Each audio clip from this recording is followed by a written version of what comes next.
Hi guys! Cookie here. Kikwento ko lang at magpapasalamat ako dahil ang saya ng gig namin noong Saturday, September 20 sa Banyamos Festival sa Los Baños, Laguna.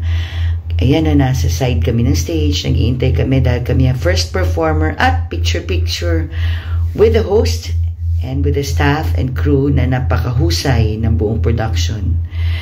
Pero medyo nakakagulo yata kami dahil marami pang pangyayari bago mag-start ng program, kaya dinala muna kami sa backstage na ang ganda ng room. Ayan, kulitan na naman syempre habang nag-iintay ng set. Ang babait na namin, ano? Kung 90s yan, Diyos ko, bumabahaya ng drinks.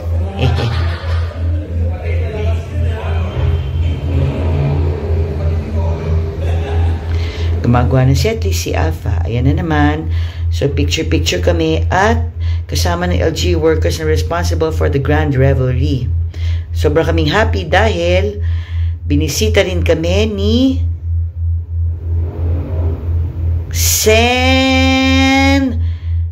Risa Ontiveros. Thank you, ma'am, for dropping by. At yan, sobrang daming pictures. Start na set.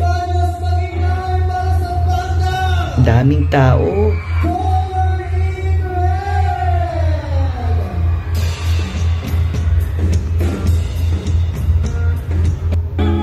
Siyempre, hindi mawawala ang paglisan na ang saya namin kasi nakising-along ang crowd. Uy, maraming salamat sa lahat na nagsaya sa set namin. Naramdaman po namin yung warmth and yung love ninyo. Napaka-grateful po namin dahil pag ganyang event, lagi kinakabahan ako eh.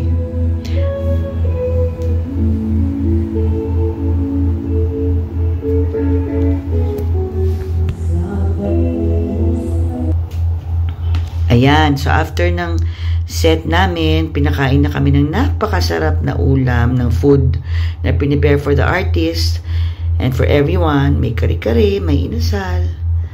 Ayan, salamat po sa LGU workers at sa buong LGU ng Los Baños. Thank you for taking care of us and congratulations. Sa mga nanood, we love you. Congratulations. Ang saya. Happy Banyamos Festival!